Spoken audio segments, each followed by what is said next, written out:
Haryana H9 PM news channel में आप सबका स्वागत है। आइए आपको कराते हैं खबरों से। मुंबई एक्सप्रेसवे पर पुलिस सजग, अवैध एंट्री पर चालान। केएमपी पर पुलिस नहीं दे रही ध्यान, हो रही हादसे। दिल्ली मुंबई एक्सप्रेसवे पर रोक के बाद भी दौड़ रही दोपहिया वाहनों के अब चालान कटना शुरू। 5,000 का चालान करवाकर वापस लौट रही बाइक सवार।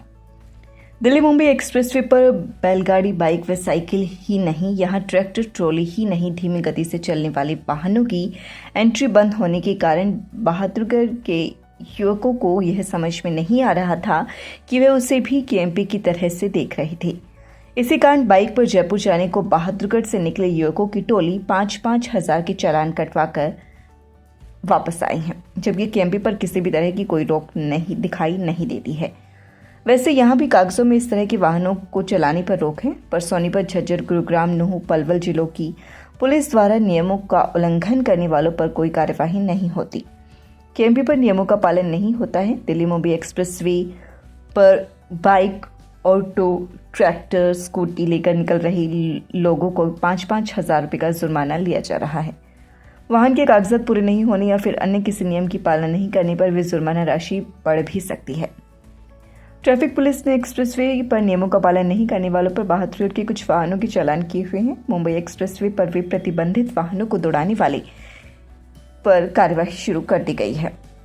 बाइक से जा रहे युवकों पर 5,000 रुपये का चालान किया जा रहा है। वहीं NHAI अधिकारियों का कहना है कि इस तरह एक्सप्रेसवे पर कारों के लिए 120 किलोमीटर प्रति घंटा की स्पीड तय की गई है। इससे अधिक स्पीड से गाड़ी ड्राइव करने पर ऑनलाइन चालान कट जाएगा। स्पीड दर्शाने वाले डिस्प्ले जगह जगह लगाए गए हैं। NHAI ने गजट नोटिफिकेशन किया जारी। हाईवे पर हर जगह गाड़ी नहीं पार्क की जा सकेगी। सभी कैमरे वर्क कर रहे हैं और कंट्रोल रूम से निगाह रखी जा रही है। नियमों के पालन नहीं करने वाले लोगों पर कार्यवाही के लिए वाहनों की फोटो पुलिस को भेजी जाएगी। दिल्ली मुंबई एक्सप्रेसवे के नए लॉन्च किए गए चरण में मोटरसाइकिल और स्कूटर, तिपहिया, गैर मोटर चलित वाहनों और ट्रैक्टरों के साथ या बिना ट्रैक्टर सहित दोपहिया वाहनों को प्रवेश से रोक दिया गया है। NHAI ने इस पर गजट नोटिफिकेशन जारी कर कहा है कि तेज गति वाले वाहनों की आवाजाही से नात्मक रूप से धीमी गति से चलने वाले वाहनों की कुछ श्रेणियों की सुरक्षा को खतरा हो सकता है। गजट नोटिफिकेशन में कहा गया है कि तेज चलने वाले वाहनों की आवाजाही तुलनात्मक रूप से धीमी गति से चलने वाले वाहनों की सुरक्षा के लिए जोखिम पैदा कर सकती है, जैसे दोपहिया, तिपहिया और अन्य धीमी गति से चलने वाले वाहन जैसे गैर मोटर चालित वाहन, कृषि ट्रैक्टर आदि भी शामिल हैं। एक सप्ताह पहले बिना चालान के वाहनों को वापस भेजा था, अब चालान काटना शुरू। मुंबई एक्सप्रेसवे पर दोपहिया वाहन सफर न करें। एक सप्ताह पहले केएमपी की तरह से मुंबई मेगा एक्सप्रेसवे को भी बाइक से मौज मस्ती के लिए बाइक से ही जयपुर जाने के लिए भी युवकों का जत्था निकला था, पर दिल्ली मुंबई एक्सप्रेसवे पर वे पहुंचते ही वहां पर पुलिस ने बहादुरगढ़ के युवकों को वापस भेज दिया और आज चालान काट दिया। गत मंगलवार को इसी दिल्ली मुंबई एक्सप्रेसवे पर बाइकों की भिड़ंत में 2 लोगों की मौत हो गई थी। NHAI अधिकारियों का कहना है कि इस एक्सप्रेसवे पर जो प्रतिबंध लगा है उनकी कड़ी निगरानी की जाएगी। प्रवेश केंद्रों पर सुरक्षा कर्मी तैनात किए जा रहे हैं। इस पर बिना किसी खास वजह के रुकने पर रोक रहेगी। वहीं कंट्रोल रूम से वाहनों पर निगाह रखी जाएगी। प्रतिबंधित वाहन अगर कहीं भी प्रवेश कर जाता है तो उसे देखने के बाद पेट्रोलिंग स्टाफ को भेजकर उसे वापस कराया जाएगा।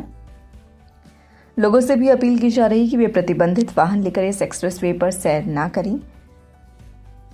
दिल्ली मुंबई एक्सप्रेसवे चालू होने के बाद बहादुर के लोग भी केएमपी के माध्यम से एक्सप्रेसवे पर पहुंचने लगे हैं। छोटे वाहन ही बनते हैं हादसे का बड़ा कारण। इस एक्सप्रेसवे पर कार, जीप, चेन व हल्के वाहन 120 किलोमीटर प्रति घंटा की रफ्तार से चलेंगे और 10 किलोमीटर प्रति घंटा व माल ढोने वाले वाहन 80 किलोमीटर प्रति घंटा की रफ्तार से चलेंगे और वाहनों के बीच करीब 250 मीटर की दूरी रखनी होगी। एक्सपर्ट का कहना है कि तेज रफ्तार वाहनों के बीच ऑटो, बाइक व अन्य कम रफ्तार में दौड़ने वाले वाहनों के आने से एक्सीडेंट होने का खतरा बना रहेगा। ऐसे में प्रतिबंधित वाहन पर रोक लगाया जाना बेहद जरूरी है। छोटे वाहन ही बनते हैं एक्सीडेंट का बड़ा कारण। KD international school, Rohtak road, Kharkhoda. Lead as we deserve. Silent features: nature abundant campus, day scholar, day boarding facilities, senior and well qualified academician, National Education Policy 2020 based curriculum, smart classes, language lab, excellent teachers, advanced infrastructure, AP Garg Public School, Sapla Road, Kharkhoda, special nursery wing, बच्चों के झूले, छोटे बच्चों के खेलने की व्यापक व्यवस्था, आधुनिक smart TV, computer lab, physics lab, bio lab, chemistry lab व हाईटेक लाइब्रेरी की सुविधा उपलब्ध। Admission and registration open, nursery to 12th, सभी प्रकार के खेलों की सुविधा। कल्पना चावला विद्यापीठ, खांडा रोड, खरखुदा। छात्रों के लिए special dance room, music room, पुस्तकालय की व्यवस्था। पहली कक्षा से ही कंप्यूटर की शिक्षा आधुनिक पद्धति के माध्यम से दी जा रही है। विद्यालय में नन्ही छात्रों के लिए अलग से प्री प्राइमरी एसी विंग सुविधा, जहां क्लासरूम की दीवारों पर चित्रों के माध्यम से छात्रों को खेल खेल में शिक्षा प्रदान की जाती है। प्री प्राइमरी विंग्स के छात्रों के लिए स्पेशल मेड्स के प्रबंध की व्यापक व्यवस्था। समय समय पर छात्रों व माता पिता के लिए विशेष काउंसलिंग सेशन रखे जाते हैं। कल्पना चावला विद्यापीठ का उद्देश्य विद्यार्थियों का चहुमुखी विकास करते हुए आगे बढ़ना है। बच्चों के चहुमुखी विकास के लिए प्रताप स्कूल खरखोदा का चयन करें ताकि आपके बच्चे संस्कार, शिक्षा, टेक्नोलॉजी, खेल, स्वास्थ्य एवं सांस्कृतिक गतिविधियों द्वारा विदेशों में तिरंगा फहराते हुए इंजीनियर, डॉक्टर, लेफ्टिनेंट तथा राजनेता बनकर देश एवं विदेशों में उच्च पदों को सुशोभित कर सकें। ट्यूलिप हॉस्पिटल सोनीपत एनसीआर का विश्वसनीय एवं हार्टटेक ओटी से युक्त हॉस्पिटल आपकी सेवा में 24 घंटे उपलब्ध। हृदय रोग विशेषज्ञ डॉक्टर अनुराग अरोड़ा व डॉक्टर अनुपमा सेठी अरोड़ा द्वारा संचालित ट्यूलिप हॉस्पिटल, विवेकानंद चौक, सोनीपत। खबरों से अपडेट रहने के लिए चैनल को लाइक, शेयर और सब्सक्राइब जरूर करें। धन्यवाद।